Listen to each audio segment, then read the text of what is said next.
ચોમાસાની શરૂઆતથી જ ગુજરાતના દક્ષિણ ભાગોમાં મેઘરાજાની ધમાકેદાર બેટિંગ યથાવત રહી છે। સુરત અને નવસારી જિલ્લાઓમાં સતત બીજી વખત 2 દિવસથી ધોધમાર વરસાદ વરસી રહ્યો છે, જેના કારણે પૂર્ણા, કાવેરી અને અંબિકા નદીઓમાં પાણીની ભારે આવક નોંધાઈ છે। ઉપરવાસમાં ભારે વરસાદને લીધે આ નદીઓના જળસ્તરમાં સતત વધારો થઈ રહ્યો છે, જેના પરિણામે નવસારી જિલ્લાના નીચાણવાળા વિસ્તારોમાં પૂરની સંભાવના વધી છે। જિલ્લા વહીવટીતંત્રે નદી કાંઠાના વિસ્તારોમાં રહેતા લોકોને સાવચેતી રાખવા અને સલામત સ્થળે ખસી જવાની સૂચના જાહેર કરી છે।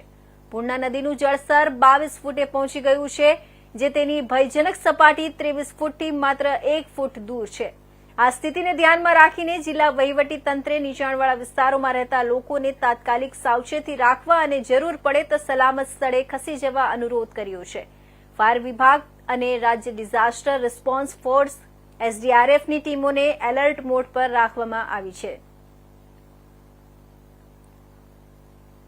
સારી પૂર્ણા નદીનું જે લેવલ છે સતત વધી રહ્યું છે। અત્યારે 23 ફૂટ ઉપર સપાટી જઈ રહી છે, માટે નવસારીની તમામ જનતાને, નીચાણવાળા વિસ્તારોને બધાને ખાસ સાવચેત રહેવા અને સલામત સ્થળે ખસી જવા માટે આથી જણાવવામાં આવે છે।